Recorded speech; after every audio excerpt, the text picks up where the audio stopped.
Welcome to the Inspired Action Podcast. This is where we have motivational, inspiring conversations and interviews that we hope you'll enjoy listening to. If you're interested in creating more balance in your life, understanding your 5-element energetic nature, finding the path of greatest ease, or releasing the baggage of this lifetime and discovering ancient alchemy that can help you fly in your life, join us and other inspired actioneers on this alchemical transformational journey. Welcome to the Inspired Action Podcast. My name is Jay. This is Pod 36, and I'm here with my co-host, Lita Herman. Welcome back, Inspired Actioneers. Inspired Actioneers. Yeah, okay. We are talking relationships, the 9 palaces, and the energy of love. Yes. 5 elements. We're so excited today because we had really a lot of fun talking about relationships in the last podcast, and we realized that we needed to talk about the 5 elements and how they relate to your relationships. And guess what? We wrote a book about it. We wrote a book about it. It's called The Energy of Love. It was published by Llewellyn. Yes. And we did that. God, what year was that, Lita? 2014. 2014. And it's actually the basis of one of our new books, which is coming out later on the 5 elements as well. Which we're not going to tell them the fun title yet. But it's coming out, and it's actually this book and then the next level of this book. Jay is so happy today. She's singing everything. Yes. Love is in the air. Love is in the air. Every sudden, every sound. Okay. All right. So I want to start with this quote. Love is our true destiny. We do not find meaning of life by ourselves alone. We find it with another. Yes. That's Thomas Merton. And that is one of the chapter headings in our book. It was chapter 9, Love Potion number 9 chapter. Yes. It was about making love connections. And we wanted to talk about that. We're going to start with that today. Yes. So a lot of people have asked me, like, who's the best partner for me? Or, why is it so difficult with my partner? And there's a lot of questions. So here today, we're going to really talk about how the 5 elements relate to each other. And we hope by now that you have a pretty good idea of your elements. So if you don't, you can go on Facebook or Instagram and DM us. You can send us a video of your walk. A lot of videos. We work keep with it clean, by the way. Keep it clean. Yeah, really, no bad pics. We don't want porno walks. We want nice people walks. walking, which they all have been. I'm just being funny. Okay. So we would love to help you figure out your element. But in the meantime, we hope you have a pretty good idea of your elements. And maybe you've already figured out your partner's element. That would be nice. So now we're talking about the dynamics. So before we begin, let's just talk about the different kinds of elemental relationships. So there's 3 kinds. There are 2 of the same. So wood, fire, earth, metal, water. I was blessed to have 2 parents who were both fire. And they had a daughter who was fire. Wow, what an amazing family. So we got along really well in terms of our energetics. Sure. Yeah. So that's really rare. First of all, it's not that common that people pick the same partner energetically. My parents were wood and fire. Yeah, which is a great combination, which we'll explain in a minute. But for those of you out there who think you have 2 of the same, we'll go over that right now. So there are some same relationships, same, I call it, same relationships. Which is different than same sex. Yes, right. Although you could be having sex. You could be, hopefully. Yeah. Well, anyway, so for example, metal and metal, great combination. Super chill. Yeah. Quiet. Give each other a lot of space and yet a lot of deep connection at the same time. Respect. You probably like a lot of the same things. Yep. Yeah. And there's probably a lot of the same experiences they like together. They love, for example, going on long drives together and things like that. Now, 2 waters also can be really good together. Yep. Super chill, super fun, super easy going. They like to go out and have adventures, and they also like to be couch potatoes. So they do that together. Now, 2 earths I've seen work really well, but a lot of earth people say that being with another earth person is too boring. They want someone to spice things up. And that could be true for any element. Yeah, I hear for the earth, very polite, compatible, a little boring. Predictable is the word I was looking for. Right. I'm we don't think they're boring, but sometimes they think they're boring. I think they're fantastic. And what they're looking for is more drama. I love Earth people. Yeah. Yeah. And so I have wonderful Earth couples who just get along fantastic, and they love their life, and they're doing lots of social things, and it's just fantastic. I also see a lot of the Earth. They're really into their kids. Yeah. They're really into community. They're like really setting this good foundation for their kids to do well in the world.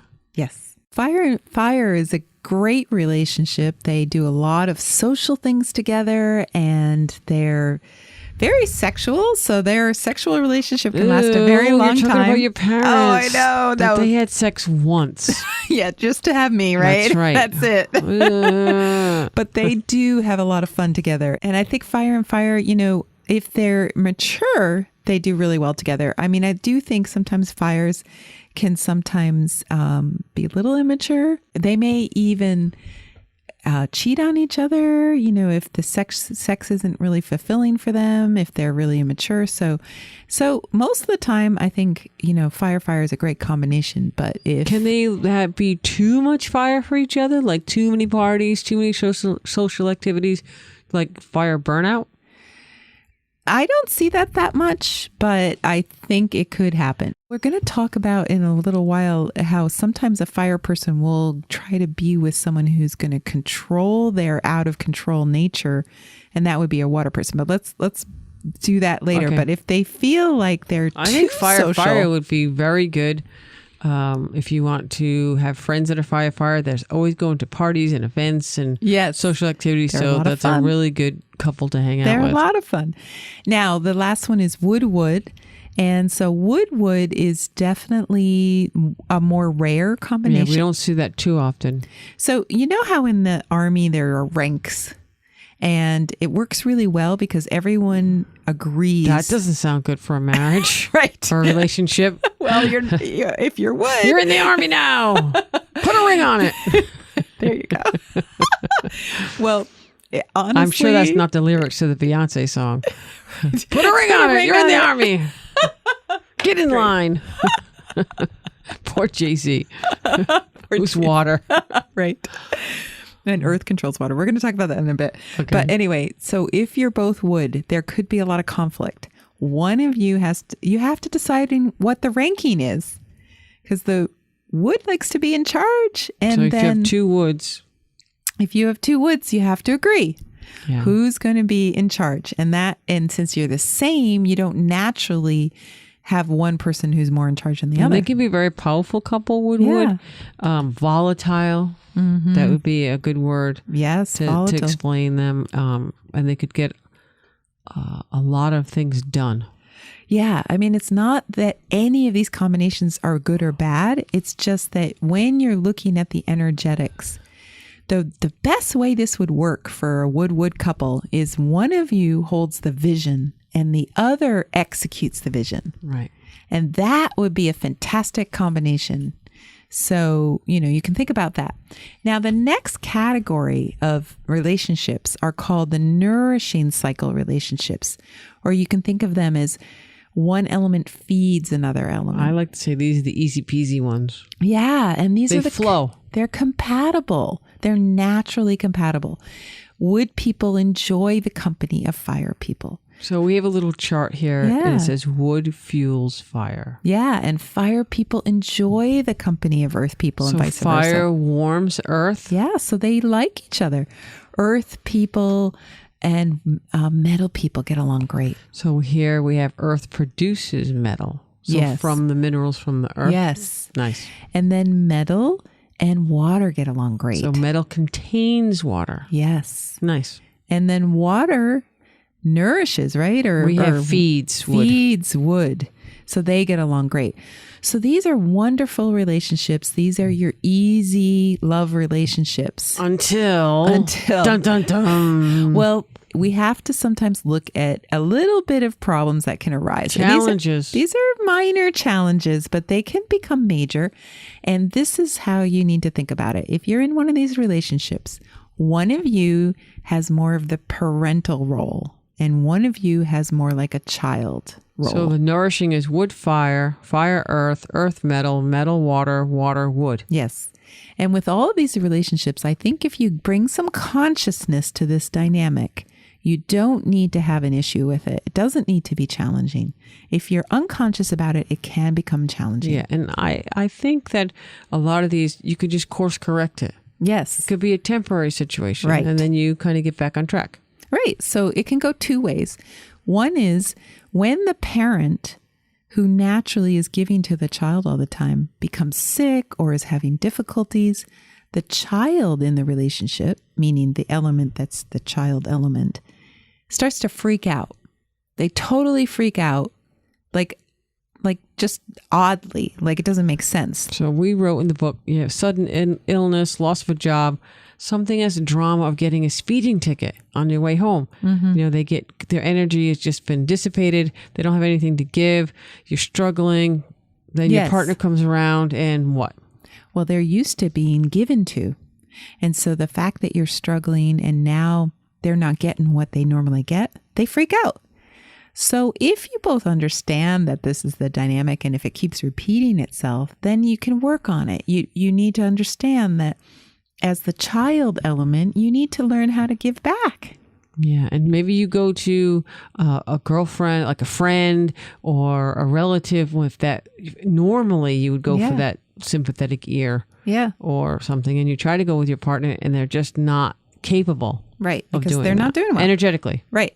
So now the other thing is if you are so let's talk about the reverse.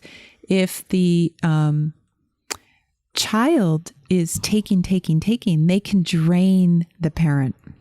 So that sounds familiar. So with a lot of people, if you have a child, literally a child, they drain the parents. They drain the parents. But we're talking about two adult relationships and they just called child parent. Right. So we need to, again, bring consciousness to the relationship. If that's what you're doing, then you can just stop doing that and be giving back. So that's another way to look at that relationship and the dynamic of it. Yeah. And you can just try to bring awareness to it and bring kindness and love and get back on track. Yes. So those are your nourishing cycle relationships. Now, the next group of relationships is called the control cycle relationships.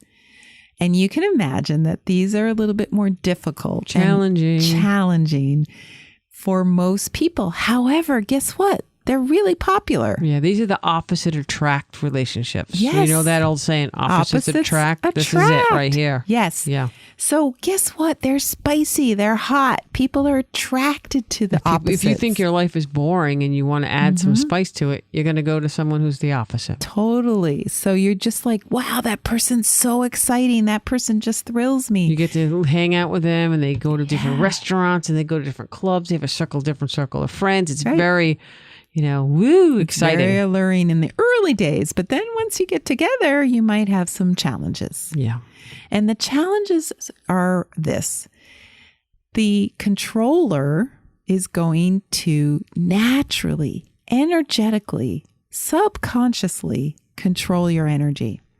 So let's give you some examples. So let's say you're a water person and you're like, out doing stuff, your life is a little chaotic, you're spilling out all over the place, like you're dramatic or whatever is going on in your life.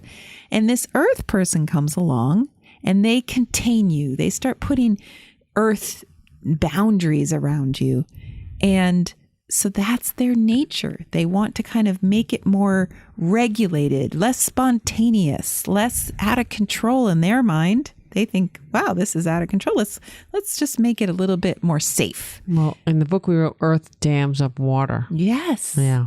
So that doesn't even sound good. None of these, like if wood breaks up earth, fire melts metal, earth dams up water, metal chops wood, water extinguishes fire. Yes, so there you go. That's not the loving ones. Those are all the opposites attract. Yeah, but there is a lot of there are very popular combinations. Very popular. And so why? Because we're excited by something that's opposite. So like I say, why would an earth person be attracted to that water person in the first place?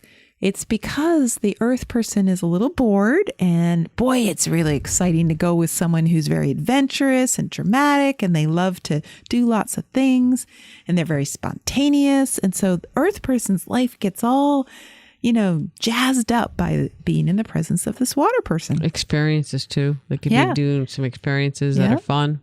And why would that water person choose that earth person? Again, if that water person feels a little out of control, a little too much, Look at that nice stable person. Yeah. They have a nice stable house, and look at they cook dinner every night, and they have all these wonderful nourishing qualities. Yeah. And guess what? Water people like safety. It's really important to them. So they might be really attracted to that earth person who's providing so much safety. Yeah, that's great. So it's a great combination. You see it a lot.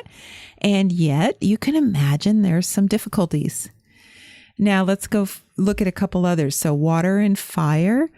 Water in that case controls the fire, which might be too social, too out there. And the water says, let's go home and be couch potatoes for a while. So water extinguishes the fire. Yeah. And then the earth and the fire. So they might be like, wow, I'm just living this crazy life. I need to find someone who's a little more. Mm-hmm. A fire person might be tired of socializing all the time, and they love the quietness of the water person. Cool. And then the fire might be attracted to metal. So again, the fire melts the metal. The metal person might really like the connection they have with fire. It's a very common combination as well. The metal person and the wood person, who are very opposite. I don't see these as often, but remember when Brad and Angelina was one of our best examples of. And also Ellen and Portia. Yes, Ellen and Portia. All wood and metal. So we do notice there's quite a few of the power couples that are metal and wood. And again, the reason a wood person would go with a metal person is wood is big in the world. They're often the boss. They're often in control. And at home, they want to be controlled. They're like controlling everyone else, and maybe they just want someone who's the boss at home. Yeah, and I also think that metal and wood both have this built-in BS detector, and wood likes it that metal sees through a lot of the crap in the world. Yes. They just know like the real deal when they see it, and I think wood really appreciates that. Yeah, and so there's a lot of like attraction there. And also, the metal really has a handle on the creativity palace, and I think wood really connects with that a lot. Yeah, and there's a lot of things that wood and metal share. Yeah, so it's that art thing that they love to see as well. And they both love architecture. They both love to acquire things. Yes, and find acquire things. Yeah, they have a lot of commonalities, even though they're so opposite in their nature. Remember, wood engages and metal is more disengaged. So on some level, they have to work that out. That might be problematic. Yeah. And then the last one is wood and earth. Wood and earth are opposite. Wood is really, fast and furious in terms of, the comparison to earth, which is a little bit more slow and methodical. So the earth person might be attracted to that bold, outward, fast thinking, fast moving, moving person. Big in the world. And vice versa. The wood person might really like that homey person. We do see a lot of wood earth. Yeah, we see a lot of it.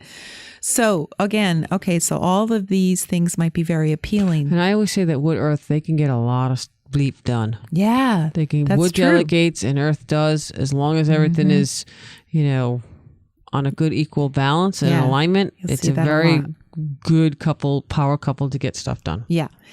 Now, there is a flip side to this controlling thing, which is that the controller, naturally sort of is in charge. Well, it's called the control cycle. Yeah. So now you have a control officer. Yes. Yeah, that's funny. And then the person who's being controlled, what happens when they want to assert control in their relationship? They might be having a conversation. They might be disagreeing. The controller's not listening to the person who's trying to explain it.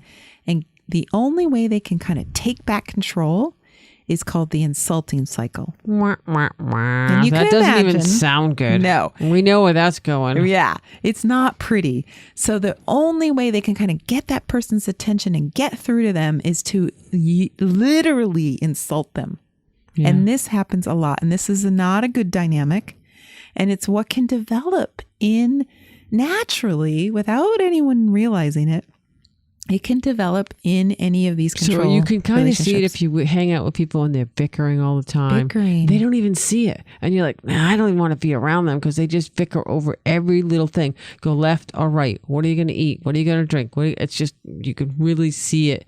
And that is really not fun to be around. They're having a control fight all the time. Right. So let's talk about how, if you have this kind of relationship, how can you coexist in a beautiful, harmonious, loving, kind way?